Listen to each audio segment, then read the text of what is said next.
என்றால் இன்று நாங்கள் பாரிய அபாயகரமான நிலையில் இந்த கிழக்கு மாநிலம் இருக்கின்றது என்றால் மூவினங்களும் சிறந்து வாழ்கின்ற ஒரு இடம்.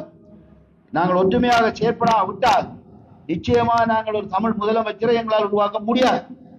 ஆகவேதான் இந்த கிழக்கு தமிழர் கூட்டமைப்பை உருவாக்கி அனைத்து கட்சிகளையும் நாங்கள் வரும்படி கேட்டிருக்கின்றோம். ஏனென்றால் இதிலே மக்கள் உண்மையிலே விளங்கிக் கொள்ள வேண்டும். இதிலே பதவி ஆசை பட்டம் முகங்களுக்காக செயற்படுபவர்களாக இருந்தால் எங்கள் கிழக்குமான பறிபோவது என்பது உறுதியான விடயம். இதை தற்பொழுது மக்கள் உணர்ந்து கொண்டிருக்கின்றார்கள், உணர்ந்து வருகின்றார்கள். அவை நீண்டகால அடிப்படையில் பார்க்கின்ற பொழுது இதைத்தான் நாங்கள் அனைவருக்கும் கூறியிருந்தோம்.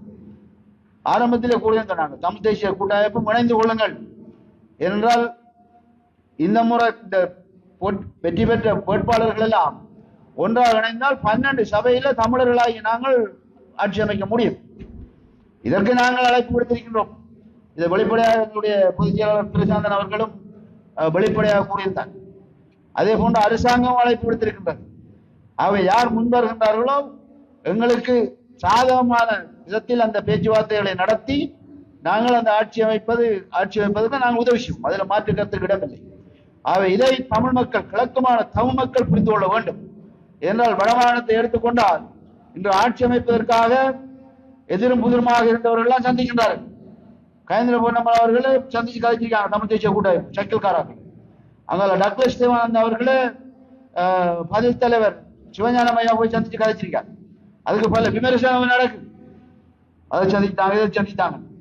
அதுல வேடிக்கையான விடயம் என்றால் அதுல சிலர் சொல்றாங்க ஒட்டுக்குழு தலைவரை சந்திக்கலாம். யாரு? டக்ளஸ் தேவானந்த் அவர்கள். அவரும் மக்களுக்காக வந்து ஒரு தலைவர் தான். அவரும் சேவையாற்றியவர். பல வருட கணக்குல பாராளுமன்றத்திலிருந்து ஒரு ஆழ்ந்த சேவையாற்றிய ஒரு மனிதனாக தான் அவரை பார்க்கின்றாங்க. அவரும் போராட்டத்துக்காக ஆயுதத்துக்கு வந்தவர். ஆகவே இதில் ஒன்றறிய புரிந்து கொள்ளணும். அந்த முயற்சியை நாங்கள் வரவேற்கின்றோம். என்றால் இந்த சிவஞானம் ஐயா துணிந்து போய் அவருடன் கதைத்து இன்று ஆட்சி அமைப்பதற்கான முயற்சிகளை மேற்கொண்டதை உண்மையிலே நாங்கள் வரவேற்கின்றோம். இது போன்ற எதிர்காலத்தில் நாங்கள் தமிழ் மக்கள் அனைவரும் ஒன்று சேர்ந்து செயற்பட வேண்டும் என்பதுதான் எங்களுடைய அன்பான வேண்டுகோள்.